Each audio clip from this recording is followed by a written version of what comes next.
السلام عليكم ورحمة الله وبركاته. بسم الله الرحمن الرحيم. وما هو بقول ساحر قليلا ما يؤمنون. صدق الله العظيم. ബഹുമാന്യരായ ശൈഖുന ഉസ്താദ് അവർകളുടെ ചാരത്ത് ഇരുന്നു കൊണ്ട് ഖസീദത്തുൽ ബുർദയുടെ വിവിധ വശങ്ങൾ അവതരിപ്പിക്കാൻ കഴിഞ്ഞ ജാമിയയിലെ പ്രിയപ്പെട്ട വിദ്യാർത്ഥികൾ ഭാഗ്യവാന്മാരാണ്. വിഷയങ്ങൾ പൂർണ്ണമായി കേൾക്കണം എന്ന് നല്ല ആഗ്രഹമുണ്ടായിരുന്നു. ബുർദ കേരളീയ സമൂഹത്തിൽ വലിയ സ്വാധീനം നേടുകയും ഇന്ന് കല്യാണ സദസ്സുകളിലെല്ലാം ഗാനമേളകൾക്ക് പകരമായി ബുർദ എത്തുകയും ചെയ്ത ആ ഒരു വലിയ സാഹചര്യത്തെ അഹ്ലുസുന്നത്തിൻ്റെ അഭിമാനമായിട്ടാണ് നാം വിലയിരുത്തുന്നത്. 10 ദിവസം ബുർദ അടിസ്ഥാനമാക്കി അബുദാബിയിൽ 2005 10 ദിവസം ഒരു പ്രഭാഷണമുണ്ടായിരുന്നു. അന്നാണ് ബുർദയുടെ ശർഹുകൾ ഒന്ന് നോക്കാൻ ശ്രമിച്ചത്. പക്ഷേ ബുർദയുടെ സാഹിത്യ ഭംഗി അല്ലെങ്കിൽ അതിൻ്റെ മനോഹാരിത 2 മണിക്കൂർ കൊണ്ട് അവതരിപ്പിക്കാൻ ഒരിക്കലും കഴിയില്ല. അതുകൊണ്ടാണ് അബ്ദുൽ ഗഫൂർ അസ്ഹരി ചില ഭാഗങ്ങൾ വിട്ടുപോയതിൻ്റെ പ്രയാസങ്ങൾ ഇവിടെ അറിയിച്ചത്. അദ്ദേഹം അറബ് സാഹിത്യത്തിൽ വളരെ താല്പര്യമുള്ള ഒരു വ്യക്തിത്വമാണ്. 1-2 യാത്രകളിൽ എൻ്റെ കൂടെ അദ്ദേഹം വിദ്യാർത്ഥിയായ കാലത്തും പിന്നീട് ഇവിടെ മുദരിസായപ്പോഴും ആ യാത്രയിലുടനീളം ഞങ്ങളുടെ ചർച്ച ഇൽമിയായ ബഹസുകളായിരുന്നു. അങ്ങനെ ഉള്ള ഒരാൾ തന്നെ ഇവിടെ നിരൂപണത്തിന് നിങ്ങൾ തിരഞ്ഞെടുത്തത് വളരെ സന്തോഷമുള്ള ഒരു കാര്യമാണ്. പിന്നെ പാടാനും ഭംഗിയായി അവതരിപ്പിക്കാനും ഒക്കെ ഉള്ള അദ്ദേഹത്തിൻ്റെ കഴിവ് ആസ്വദിക്കാൻ വേണ്ടി 1 മണിക്കൂർ അദ്ദേഹത്തെ കൊണ്ടൊരു വിഷയം അവതരിപ്പിക്കണമെന്നൊരു തോന്നലിപ്പോൾ എനിക്കിങ്ങനെ വന്നു. ഇപ്പോൾ കേട്ടപ്പോൾ അള്ളാഹു തൗഫീഖ് ചെയ്യട്ടെ. ഷാഇർ എന്ന നിലയിൽ ബൂസരി ഇമാമിനേക്കാൾ തെളിഞ്ഞു നിൽക്കുന്ന വലിയൊരു വ്യക്തിത്വമാണ് ഇമാം ഷാഫിഈ റളിയല്ലാഹു അൻഹു. ഷാഫി ഇമാമിൻ്റെ ഷാഇർ എന്ന അർത്ഥത്തിലുള്ള മഹത്വം വളരെ വലുതാണ്. അദ്ദേഹത്തെപ്പറ്റി ഒരു സെമിനാർ, അതും നമുക്ക് ചിന്തിക്കേണ്ട ഒരു വിഷയം തന്നെയാണ്. വമാ അല്ലംനാഹു ശിഅറ എന്ന് ഖുർആൻ പറഞ്ഞ ആ സ്ഥലത്തുള്ള ഷീർ കൊണ്ടുള്ള മുറാദാണ് നേരത്തെ ശൈഖുന പറഞ്ഞത്.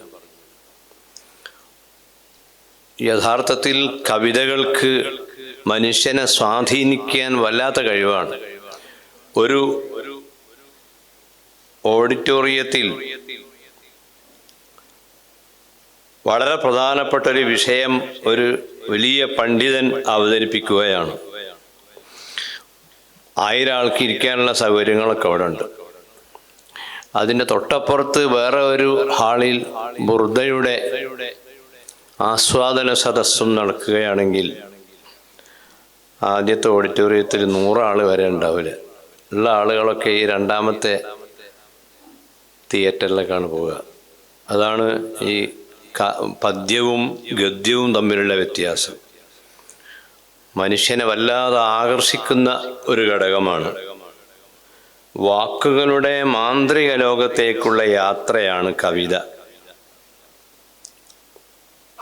വികാരങ്ങൾ, ചിന്തകൾ, അനുഭവങ്ങൾ അലങ്കാരങ്ങളിൽ അണിയിച്ചൊരുക്കിയ കലാരൂപം, വൈവിധ്യങ്ങൾ, പ്രണയം, ദേശഭക്തി, സ്വപ്നങ്ങൾ, ദുഃഖങ്ങൾ, ആശകൾ, പ്രതീക്ഷകൾ, വികാരപ്രകടനങ്ങൾ, ചിത്രീകരണങ്ങൾ, ഇതെല്ലാം കവിതയുടെ മാത്രം പ്രത്യേകതയാണ്. ഇതൊന്നും ഗദ്യത്തിൽ ഉണ്ടാക്കിയെടുക്കാൻ എളുപ്പമല്ല. ഗദ്യത്തിൽ ഒരു മണിക്കൂർ കൊണ്ട് ഉണ്ടാക്കാൻ ഉദ്ദേശിക്കുന്ന വിഷയങ്ങൾ 5 മിനിറ്റ് കൊണ്ട് പദ്യത്തിലൂടെ രൂപപ്പെടുത്തിയെടുക്കാൻ കഴിയും. അത്രയും വലിയ ഒരു ലോകം ആണ് ബൂസരി കൈവച്ച് അത് പൊന്നാക്കി മാറ്റിയത്. അതുകൊണ്ട് അദ്ദേഹത്തോടുള്ള ഈ സ്നേഹം പരിശുദ്ധ സുന്നത്ത് ജമാഅത്തിനോടുള്ള സ്നേഹമായി അള്ളാഹു നമ്മിൽ നിന്ന് കബൂൽ ചെയ്യട്ടെ. മാത്രവുമല്ല, ഇപ്പോൾ പ്രകൃതിയോട് മനുഷ്യന് വെറുപ്പാണ്.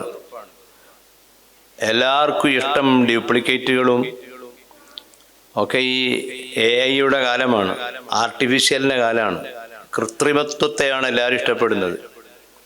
എന്നാൽ കവിതകളുടെ ഒരു പ്രത്യേകത, കവിതകളിൽ അവതരണങ്ങളിൽ ചില കൃത്രിമത്വമുണ്ടെങ്കിലും പ്രകൃതിയിലേക്ക് ചൂണ്ടിയിട്ടാണ് ഈ കവിതകളൊക്കെ വരുന്നത്. കവിതകളുടെ ഈ പ്രത്യേകതകളെല്ലാം ഖുർആനിനുണ്ട്, ഖുർആൻ കവിത അല്ലെങ്കിലും. അതുകൊണ്ട് പ്രകൃതി സ്നേഹമുണ്ടാവാനും ഭാവനാശക്തി വർദ്ധിച്ചു കിട്ടാനും ഒരു സ്ഥലത്ത് തന്നെ കുറേ കാലം ജോലി ചെയ്യുക തുടങ്ങിയ കാര്യങ്ങൾ ലഭിക്കുവാനും ഭാഷ പ്രയോഗങ്ങൾ മനസ്സിലാക്കാനും വിമർശനാത്മക ചിന്ത വളർത്തിയെടുക്കാനും ജീവിതത്തിൽ പുതിയ വിഷൻ ഉണ്ടാകാനും ചുറ്റുപാടുകളെ വ്യത്യസ്തമായി കാണാനും എല്ലാറ്റിനുമുള്ള വഴികൾ കവിതയിലുണ്ട്. നമ്മളെ KS ഉസ്താദ് ഉണ്ടായിരുന്നു ഇവിടെ മുദരിസായിട്ട്. അദ്ദേഹം അറൂദ് ഖവാഫിയയിൽ പ്രത്യേക കഴിവുള്ള ആളായിരുന്നു. അതായത് ഈ മുത്തഫായിലുൻ, മുത്തഫായിലുൻ, മുസ്തഫഇലുൻ, മുസ്തഫഇലുൻ എന്നിങ്ങനെ ഈ പാട്ട് ഉണ്ടാക്കുമ്പോൾ പാലിക്കേണ്ട നിയമങ്ങൾ അത് പാലിച്ചുകൊണ്ട് നന്നായി എഴുതും. കൊണ്ടൂർ ഉസ്താദ് കവിയായിരുന്നു.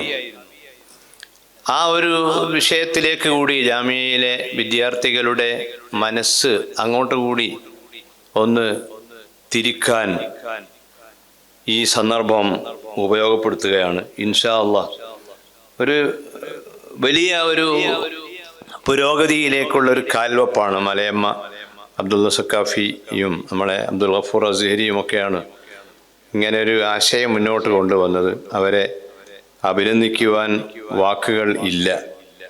അല്ലാഹു തആല അവർക്കും നമ്മളെ പ്രിയപ്പെട്ട വിദ്യാർത്ഥികൾക്കും വലിയ തൗഫീഖ് നൽകട്ടെ എന്ന് പ്രാർത്ഥിക്കുകയും ഈ പരിപാടിയിൽ പഠിച്ച് വിഷയങ്ങൾ അവതരിപ്പിച്ച കൂട്ടുകാർ അവരുടെ നിയന്ത്രണത്തിൻ്റെ ബെല്ല് വന്നിട്ട് പിന്നെയും തുടരേണ്ടി വരുന്നത് സമയക്കുറവിൻ്റെ പേരിലാണ്, അല്ലാതെ അതിക്രമിക്കല്ല അവർ. ഇൻഷാ അല്ലാഹ് കുറച്ചുകൂടി സമയം എടുത്തുകൊണ്ട് ഈ വിഷയങ്ങളിലൊക്കെ കാര്യങ്ങൾ അവതരിപ്പിക്കാനുള്ള ട്രെയിനിങ് കൂടി നമ്മുടെ കുട്ടികൾക്ക് ഉണ്ടാകണം എന്ന് ആഗ്രഹിച്ചുകൊണ്ട് ഞാൻ എൻ്റെ ഈ വാക്കുകൾ അവസാനിപ്പിക്കുകയാണ്. ഇത് സമാപിക്കല്ലേ? അപ്പോൾ നിസ്കരിച്ചിട്ടില്ലല്ലോ. ഇൻഷാ അല്ലാഹ് ശുക്രൻ ലിൽ ജമീഅ് തഖബ്ബലല്ലാഹു മിന്നാ വമിൻകും അർഹമുർ റഹീമീന. അല്ലാഹു റബ്ബുൽ ഇസ്സത്ത് സാഹിത്യ ലോകത്ത് വലിയ സംഭാവനകൾ ചെയ്യുന്ന ആലിമീങ്ങളിൽ നമ്മളെ മർക്കസിലെ ഉലമാവിനെ സഖാഫികളെ അല്ലാഹു ഉൾപ്പെടുത്തി തരട്ടെ. ഒരുപാട് ആളുകളെ നന്മയിലേക്ക് ക്ഷണിക്കാൻ മാത്രമുള്ള വലിയ തൗഫീഖുകൾ ബൂസരി ഇമാമിൻ്റെ ബർക്കത്ത് കൊണ്ട് അല്ലാഹു നമുക്ക് നൽകട്ടെ.